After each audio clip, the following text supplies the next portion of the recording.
औज़ुबिल्लाहिमिनश्शैतानिर्रजीम बिस्मिल्लाहिर्रहमानिर्रहीम। आज हमने पढ़ना है बेटा हमारे जो LHV पार्ट फर्स्ट की बुक है जो ज़ीरो बुक के नाम से है, उसका आज हमने पढ़ना है एक्सपोज़र टू एक्सट्रीम कोल्ड। ये हमारा जो है बेटा पेज नंबर 117 है। एक्सपोजर कहते हैं सामना होना, एक्सट्रीम कोल्ड इंतहाई ठंड का। कोई भी शख्स अगर इंतहाई ठंड का सामना करे तो उसको हाइपोथर्मिया हो जाता है। हाइपो का मतलब होता है बेटा कम, थर्मिया का मतलब होता है टेम्परेचर, तो उसकी बॉडी का टेम्परेचर कम हो जाना, ठीक है। तो उसको फ्रॉस्ट बाइट भी कहते हैं और हाइपोथर्मिया भी कहते हैं। फ्रॉस्ट बाइट और हाइपोथर्मिया में थोड़ा थोड़ा फ़र्क है बेटा। तो अगर कोई भी शख्स इंतहाई शदीद सर्दी के आलम में किसी मजबूरी के तहत बाहर निकलता है और उसने ख़ुद को सही से गर्म कपड़ों से नहीं ढांपा हुआ तो उसको हाइपोथर्मिया हो जाएगा। तो ये हमारे फ़र्स्ट एड के लेक्चर चल रहे हैं, तो ऐसा भी केसेस जो हैं वो LHV को फेस करने पड़ते हैं कि कोई भी शख्स आए। ये तो हम सबको पता है, जो मेडिकल से रिलेटेड है, बॉडी का जो टेम्परेचर है नॉर्मल वो कितना होता है जी 37 डिग्री सेंटीग्रेड, 36.9 तकरीबन, यानी 37 ही बनता है। और फ़ारेनहाइट में 98.4 या 98.6 यानी 98.4 या 6 डिग्री फ़ारेनहाइट। तो ये दोनों नॉर्मल टेम्परेचर हैं। अगर इससे ज़्यादा होगा तो बुखार होगा इंसान को, और इससे अगर कमी होगी तो समझ लो उसको ठंड लगी है शदीद किस्म की, और उस कंडीशन को हम हाइपोथर्मिया कहेंगे। बुखार होना हाइपरथर्मिया या पायरेक्सिया या फीवर, ये बुखार होने के अलामात हैं टेम्परेचर ज़्यादा होने की, हाइपर, ठीक है। और हाइपो हो गया जब, हाइपो का मतलब होता है कम, हाइपोथर्मिया ठंड लग जाना, ठीक है। तो आज हमने हाइपोथर्मिया पढ़ना है। क्या होता है बेटा? एक्सपोजर टू एक्सट्रीम कोल्ड, इंतहाई ठंड का सामना करना फॉर लॉन्ग पीरियड, ज़्यादा देर तक, कैन बी डेंजरस, ये ख़तरनाक हो सकता है, स्पेशली ख़ास तौर पर when low temperature is accompanied by high winds, जब किसी भी शख्स का टेम्परेचर लो हो जाए इंतहाई ठंडी हवाओं की वजह से, और हाई ह्यूमिडिटी या इंतहाई नमी की वजह से। अगर किसी भी शख्स का टेम्परेचर लो हो जाए तो ये ख़तरनाक हो सकता है। This condition is called hypothermia, इस कंडीशन को हम हाइपोथर्मिया कहेंगे। If the core deep body, यानी कि उसकी जिस्म का अंदर तक temperature of the body is lowered, उसका अंदर तक का टेम्परेचर कम हो जाए as a result of cold, ठंड के नतीजे में, तो इस कंडीशन को हम हाइपोथर्मिया कहेंगे। इट इज़ डेंजरस कंडीशन, ये ख़तरनाक सूरत हाल है। And patient may be notice at the time of exposure, और मरीज़ को नोटिस करना चाहिए कि कब उसने सामना किया, कितनी देर तक सामना किया उसने। द नॉर्मल बॉडी टेम्परेचर, जो कि मैंने पहले बताया, इज़ 98.4 डिग्री या 98.6 डिग्री भी नॉर्मल ही कहलाएगा बेटा, और फ़ारेनहाइट में है ये। और 36.9 या 37 डिग्री सेंटीग्रेड, ये डिग्री सेंटीग्रेड में, ये दो किस्म के बेटा ये स्केल है, एक फ़ारेनहाइट स्केल और एक डिग्री सेंटीग्रेड, ठीक हो गया। तो ये नॉर्मल बॉडी टेम्परेचर हैं। The body under normal conditions, body जब नॉर्मल कंडीशन में होगी, व्हेन हीट प्रोडक्शन बराबर हो जाएगी हीट लॉस के, यानी जो हमारे जिस्म में हम खाना खाते हैं उससे हीट पैदा होती है, तो हीट जितनी पैदा होती है हमारे जिस्म से उतनी ही बराबर निकल जाती है, और हमारे जिस्म का दर्जा हरारत हमेशा 37 ही रहता है। फ़ारेनहाइट में 98.6 या 98.4 डिग्री फ़ारेनहाइट, यानी ये नॉर्मल ही रहता है। जितनी हीट पैदा हो रही है इतनी ही खारिज होती रहती है। इसको कहते हैं होम्योस्टेसिस, यानी बैरूनी माहौल में तब्दीलियाँ आने के बावजूद जिस्म का अंदरूनी दर्जा हरारत बरकरार रहना, उसको कहते हैं होम्योस्टेसिस। तो ये होम्योस्टेसिस रहता है, यानी कि कम या ज़्यादा नहीं होता, लेकिन इंतहाई शिद्दत की ठंड के अंदर जाने से ये हाइपोथर्मिया हो सकता है। तो ये नॉर्मल कंडीशन में क्या होगा, ये हीट जितनी प्रोडक्शन हो रही, पैदा हो रही है, उतनी हीट लॉस हो रही है। कैन मेंटेन कोर टेम्परेचर, तो ये कोर टेम्परेचर को मेंटेन रखेगी। कोर टेम्परेचर कहते हैं अंदरूनी दर्जा हरारत, और कितना रखेगी, बिटवीन 36 से 38 डिग्री सेंटीग्रेड रखेगी, ये नॉर्मल काउंट होगा। Lowering of deep body temperature, अगर यानी डीप बॉडी टेम्परेचर यानी कोर का टेम्परेचर, अंदर तक का टेम्परेचर लो हो गया, below 35 degree centigrade, 35 degree centigrade से नीचे चला गया, इट इज़ कॉल्ड हाइपोथर्मिया। ये सारी कंडीशन क्या कहलाएगी, हाइपोथर्मिया। ये बिल्कुल आसान आसान सा लेक्चर है, आसान आसान सी बातें हैं। Hypothermia usually occur in infants, hypothermia आम तौर पर बच्चों में होता है। इन्फेंट्स कहते हैं शीरख्वार बच्चे, चिल्ड्रन थोड़े बड़े बच्चे और एल्डरली पीपल पेशेंट या बूढ़े लोग, इनमें ज़्यादा होता है ये एक्सपोजर टू वेट, जब वो किसी गीली जगह का सामना करते हैं, एंड कोल्ड या ठंड का सामना करते हैं, कोल्ड वेदर ठंडे मौसम का, यूजली द काज या आमतौर पर वजह बनती है हाइपोथर्मिया की। The patient expose to extreme cold will be shivering, जो मरीज़ इंतहाई ठंड का सामना करके आएगा वो काँप रहा होगा। हिज हैंड्स, उसके हाथ, फीट, उसके पाँव, फेस, उसका चेहरा, एंड एयर्स, और उसके कान में भी नम, वो सुन हो रहे हो, नम कहते हैं सुन होना, सुन हो सकते हैं। ही में बी फीलिंग ड्रॉजी, और वो जो है कनूदगी का शिकार हो सकता है, जैसे बंदा बेहोशी की तरफ जा रहा हो। है कंफ्यूज हो सकता है, यानी उसको कुछ भी समझ में ना आए। वीक, कमज़ोर हो सकता है। एंड इरिटेशनल, और चिड़चिड़ा हो सकता है। नॉट टू स्टैंडर्ड रेशो, यानी स्टैंडर्ड रेशो में नहीं होगा वो। The body temperature will be below the on examination, और जब इसका आप टेम्परेचर नोट करेंगे वो लो होगा। लो का मतलब 37 से कम होगा, यानी 35 के करीब, ठीक है। तो लो मिलेगा आपको उसका body temperature. If the exposure to cold is for longer period, और अगर उसने ठंड का सामना ज़्यादा देर तक किया है। The patient may B unconscious, मरीज़ जो है बेहोश हो सकता है। एंड डेथ में अकर, और उसकी मौत भी वाक़ई हो सकती है। If prompt corrective measures are not taken, अगर फ़ौरन, प्रॉम्प्ट कहते हैं फ़ौरन, उसको दुरुस्त करने के इक़दामात ना लिए गए तो उसकी मौत भी वाक़ई हो सकती है। अक्सर का जो इंतहाई ठंडे इलाकों में, कुछ अमेरिका के इलाके बहुत ज़्यादा शदीद ठंडे हैं, कुछ रूस के इलाके हमेशा सारा साल बर्फ़ ही रहती है, और पाकिस्तान के भी कुछ इलाके ऐसे हैं जिनमें हमारा सियाचिन ग्लेशियर और गिलगित वगैरह आ जाता है। इंतहाई शदीद सर्दी रहती है हमेशा वहाँ पे, और पहाड़ों पे बर्फ़ जमी रहती है।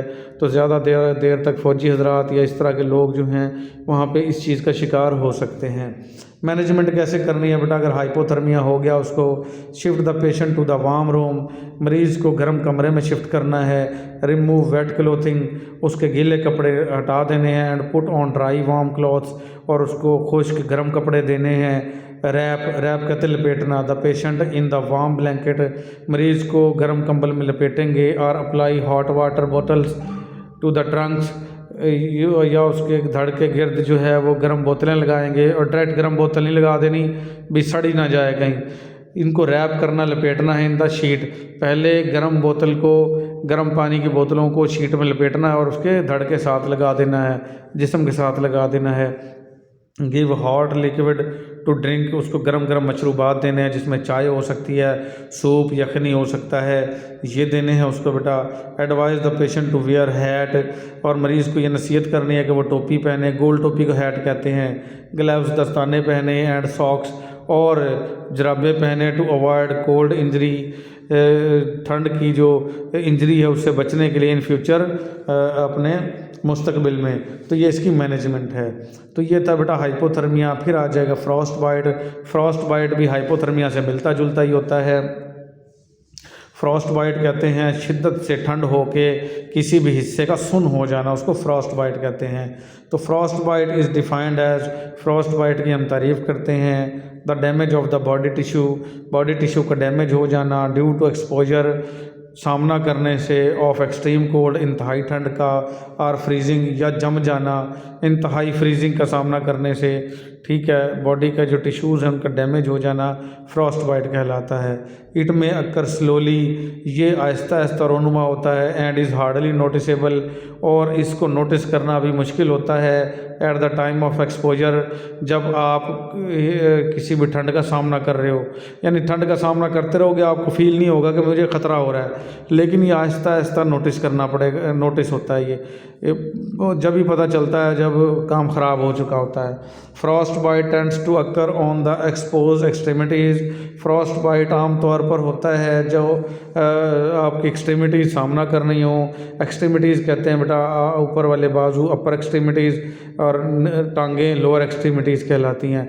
तो अक्सर औकात बंदा जो भी है उसके हाथ या पाँव खुले होते हैं, और इन पे ही जो है वो इसका शदीद सर्दी का हमला होता है और इसके टिश्यू डैमेज हो जाते हैं, और अक्सर औकात हाथ या पाँव काटने भी पड़ जाते हैं इसमें फ्रॉस्ट बाइट में, ठीक है। बिकमिंग नम्ब, ये सुन हो जाती हैं आफ्टर इनिशियल पीरियड, और फीलिंग वेरी कोल्ड, जब इंतहाई शिद्दत की ठंड महसूस हो रही हो इब्तदाई तौर पर इनिशियल पीरियड में, तो ये क्या हो जाते हैं, नम हो जाते हैं, सुन हो जाते हैं इसके एक्सट्रीमिटीज़ यानी बाजू और टांगें।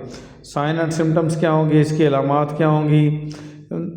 If frost bite the skin of the affected area looks flushed, अगर जहाँ पर फ्रॉस्ट बाइट हुआ है जो जल्द ज़्यादा देर तक नंगी रही है ठंड में, इफेक्टेड एरिया है, अगर वो फ्लश नज़र आए यानी कि रेड नज़र आए इन द बिगिनिंग, शुरू में, आफ्टर सम टाइम और कुछ देर के बाद इट टर्न्स टू वाइट, ये बिल्कुल सफ़ेद हो जाए, और ग्रेश येलो या हल्के से ग्रे रंग का पीला हो जाए इन अपीयरेंस ज़ाहरी तौर पर, तो इसकी ये अलामत है कि इसको फ्रॉस्ट बाइट हो गया है। इसका जल्दी से जल्दी इलाज करें फटाफट। द एरिया में भी पेनफुल इनिशली, ये एरिया शुरू में इंतहाई दर्द महसूस करवाएगा, but pain stops after some time, लेकिन कुछ देर के बाद जो है वो पेन रुक जाएगा। एंड नमनेस इंटरवेनस, और नमनेस शुरू हो जाएगी। नमनेस कहते हैं सुन हो जाना, सुइयाँ चुभना, ठीक है। देयर में भी टिंगलिंग भी सुइयाँ चुभना होता है, टिंगलिंग होगी, सुइयाँ चुभेंगी। लॉस सेंसेशन, और यानी कि कुछ भी चीज़ महसूस नहीं होगी, सेंसेशन ख़त्म हो जाएगी। यानी जैसे हम हाथ पे चुटकी काटें तो महसूस होती है ना, तो जब फ्रॉस्ट बाइट हो जाएगा तो जहाँ मुतासरा हिस्सा हो जाएगा उसको महसूस नहीं होगा कि इस हिस्से पे मुझे हाथ लगाया जा रहा है, कोई चुटकी काटी जा रही है। वो नम हो चुका होगा, सुन हो चुका होगा, टिंगलिंग हो रही होगी इन द अफेक्टेड एरिया, मुतासरा हिस्से में। If the frost bite is due to freezing, और अगर फ्रॉस्ट बाइट फ्रीजिंग की वजह से हुआ है, वो हिस्सा जम गया था उसका, द अफेक्टेड एरिया में भी हार्ड, मुतासरा हिस्सा सख्त हो सकता है। इन स्वेयर केसेस, जो शदीद केसेस होंगे, द पेशेंट में भी फेल ड्रोजी, मरीज़ जो है वो ऊँग का शिकार हो सकता है, बेहोशी की तरफ जा रहा हो सकता है। ड्रोजी कहते हैं ऊँघना, बेहोशी की तरफ जाना। And numb over the whole body, और पूरा जिस्म भी उसका सुन्न हो सकता है। कम्प्लिकेशन ऑफ फ्रॉस्ट बाइट की पेचीदगियाँ क्या हो सकती हैं। ब्लिस्टर्स, छाले बनना, जिस्म पर छाले बन सकते हैं। अल्सर्स, ज़ख़म हो सकते हैं। गैंग्रीन हो सकता है, गैंग्रीन कहते हैं किसी भी एक आध हिस्से का ज़ाया हो जाना और काला पड़ जाना, उसको गैंग्रीन कहते हैं। तो ये फ्रॉस्ट बाइट से हो सकते हैं। फिर इसको हम क्या कहेंगे, मैनेजमेंट कैसे करेंगे। अगर खुदा न खास्ता फ्रॉस्ट बाइट का पेशेंट हमारे पास आ गया है, तो प्लेस बॉडी पार्ट, उसका जो जिस्म का हिस्सा है जो हीट में मुतासर हुआ है, जैसे टांग है या बाजू है, तो उस बॉडी पार्ट को इन ल्यूक वार्म वाटर में रखेंगे। ल्यूक वार्म वाटर कहते हैं बेटा नीम गर्म पानी। कैसे है, दो हिस्से, यानी कि अगर हमने कोई पैमाइश की है गिलास की, या हमने पैमाइश की है किसी डोंगे वगैरह की, तो दो डोंगे उबलते हुए पानी के लेंगे और एक डोंगा नॉर्मल पानी का लेके उनमें मिक्स कर लेंगे। इसको कहते हैं नीम गर्म पानी। तो वो हाथ या पाँव जिसको सर्दी लग गई है उसको फ़ौरन इस नीम गर्म पानी में डाल देंगे। तो ल्यूक वार्म करते हैं बेटा ये ऐसे, जैसे मैंने बताया, 1 पार्ट रूम टेम्परेचर वाटर, यानी कि एक हिस्सा आम पानी का, नॉर्मल पानी का, विद 2 पार्ट बॉयल वाटर, और 2 हिस्से जो हैं उबले हुए पानी के, इसको हम क्या कहेंगे, ल्यूक वार्म वाटर यानी नीम गर्म पानी। तो इसमें हम डाल देंगे हाथ को या पाँव को जिसको ठंड लगी है। अप्लाई वार्मथ, इसको हम गर्म करेंगे to the body part gradually, उसके बॉडी पार्ट्स को आहिस्ता आहिस्ता गर्म करेंगे। ये ना हो भाई फ़ौरन से आग में ही दे दो उसको, या आग के करीब ले जाओ, जला के ही रख दो। आहिस्ता आहिस्ता उसको गर्मी देंगे। Do not rub affected area, जो मुतासरा हिस्सा है उसको मालिश बिल्कुल नहीं करेंगे। Or expose to the fire direct, उसको आग में डायरेक्ट भी उसका सामना नहीं करवाएंगे। आर डायरेक्ट हीट, या डायरेक्ट हीट भी नहीं देंगे। Or use hot water bottle, और इसको डायरेक्ट हॉट बॉटल भी यूज़ नहीं करवाएंगे। अगर हॉट बॉटल भी यूज़ करवानी है, गर्म पानी की बोतलें, तो उनको किसी कपड़े में लपेट के यूज़ करवाएंगे। कवर द इफेक्टेड एरिया, जो मुतासरा हिस्सा है उसको ढाँपेंगे। गिव वार्म ड्रिंक, उसको गर्म मशरूबात देंगे। वही वाले हैं बेटा जैसे हाइपोथर्मिया में अभी मैंने पढ़ाया, ठीक है। वार्म ड्रिंक का मतलब क्या है, चाय देंगे उसको, सूप वगैरह देंगे, यखनी देंगे। As soon as affected area in warmed, जैसे ही मुतासरा हिस्सा गर्म होगा, the patient should be advise to exercise it, मरीज़ को आप ये नसीहत करेंगे कि इसकी एक्सरसाइज करो, इसको हिलाओ, ये ना हो कि यहाँ जम जाए। The patient is refer to the doctor, if large area is involve, अगर ज़्यादा एरिया इन्वॉल्व हो गया, ज़्यादा एरिया जिस्म का सर्दी में ठंड में जम चुका है, तो मरीज़ को डॉक्टर के पास रेफ़र करेंगे। Advice patient to take preventive measures, और मरीज़ को ये नसीहत करेंगे कि वो हिफाजती इक़दाम करे फॉर प्रोटेक्शन अगेंस्ट कोल्ड, जो कि सर्दी में जब जाए तो उसके ख़िलाफ़ मौसर इक़दाम करे, यानी जर्सी पहने, जैकेट पहने, हैट पहने, टोपियाँ पहने, मफलर, दस्ताने, सॉक्स, लॉन्ग शूज़ पहने हैं, उसको एडवाइस करेंगे। इसको क्या कहेंगे? प्रोटेक्शन है। Advice to eat something before going out, और कुछ जाने से पहले कहीं भी बाहर ठंड में तो कुछ खा के जाए। To maintain reserve of energy, ताकि ताकत जो है जिस्म में बरकरार रह सके इन द बॉडी, जिस्म में। The patient should be advise, और मरीज़ को ये नसीहत करनी है टू कवर हिमसेल्फ प्रॉपरली, कि वो ख़ुद को अच्छे से ढाँप के जाए। एंड वेयर वार्म क्लॉथ्स, और गर्म कपड़े पहने। When going out in the cold weather, जब उसको ठंडे मौसम में बाहर जाना पड़े। तो ये आम सी बातें थी बेटा। ये आपने फ्रॉस्ट बाइट पढ़ा और हाइपोथर्मिया पढ़ा, ये दोनों ही ठंड लगने की वजह से होते हैं। तो ये था हमारा बेटा आज का लेक्चर, हीट एग्जॉशन। अब हम पढ़ेंगे अगला लेक्चर फर्स्ट एड में, कि अगर किसी को खुदा न खास्ता अब हीट एग्जॉशन हो गई है, गर्मी लग गई है, तो क्या है। ये हाइपोथर्मिया का उलट है, वो हम पढ़ेंगे अगले लेक्चर में। आज के लिए इतना ही, मिलेंगे अगले लेक्चर में। अल्लाह हाफिज़।